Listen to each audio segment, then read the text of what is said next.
right, so Mo, there's a theory that if we do all the things that we don't want to do, we will have all the things we've ever wanted. That's it. That's simple. Is it?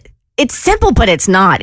I'm trying to wrap my head around like what the meaning of this is. So the equation of it is simple, but the actual effort, of course, is not as simple. And normally when I hear things online nowadays, a lot of times I'll shake my head like I don't believe that at all.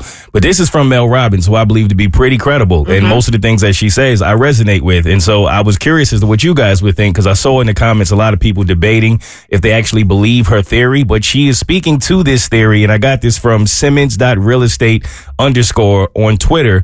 And Mel Robbins believes if you simply do all the things that you do not want to do, you will have all the things that you've always wanted. If you just do the things you do not want to do, you will have everything you have ever wanted. Expound on that.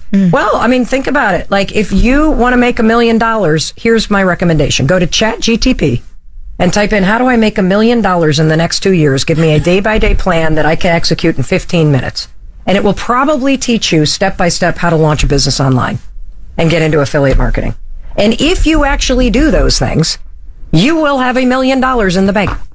There are formulas for everything you want in life. To lose weight, to find love, to heal your... Formulas everywhere. I want to go back to something that you just said, because it's true, right? Somebody out there is listening to you and they was like, that ain't going to work.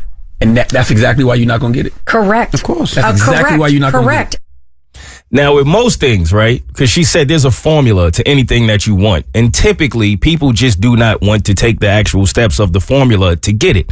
I do believe that for most things. I don't know about becoming a millionaire, putting it on ChatGPT, but I've never tried it to say that it wouldn't work. You don't really know that it wouldn't work unless you try it. But I do believe most people mentally will say that it wouldn't work before they even try it.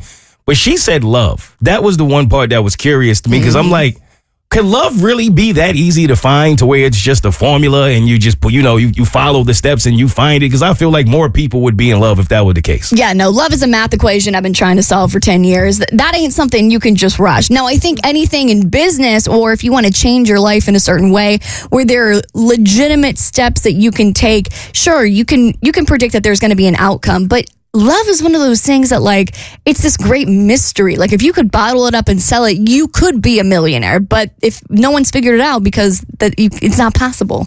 Like, I don't know why I'm still grappling. Maybe it's because I had, like, one too many glasses of Savvy B yesterday.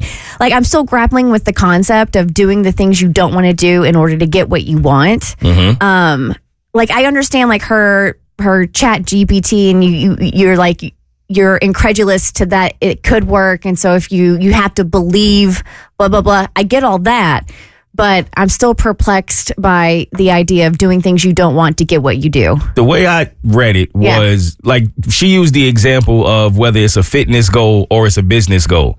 And for me, if I look at my patterns in my life, it makes a lot of sense. Like, when I've had fitness goals, I've done it before, so I know it's possible. Like, I know I can do it. But 9 times out of 10, I won't get to the actual goal because I didn't do the work. And I'll find reasons as to why I didn't do the work. I didn't have this. I didn't have that. I couldn't do that. But the truth of the matter is, when I've done the work all the way through, I've got the results. And I think it's the same for business. Is this another way of, like, establishing accountability and being like, if you want it, you could have it? That's what I think it is. I think that's what she's saying, is if we were to be truly honest with ourselves and sit down with ourselves and say, did I do absolutely everything I could have in order to achieve that goal? The majority of us are going to tell ourselves we did, but did you really? More than likely you didn't. So if you do actually have a goal, there's usually things you don't want to do along the way to get to that goal. But if you do every one of those things, all those days you don't feel like doing it, the times you don't really want to give your all, but if you just do it,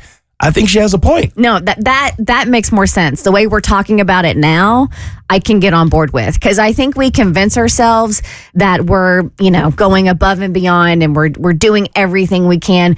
But I think there are moments when you can dig a little deeper. Absolutely. You could go a little harder. And sometimes you hear someone else's story and what they had to do to get there, and I'm like, okay, maybe I didn't work as hard as I thought. The Bert Show.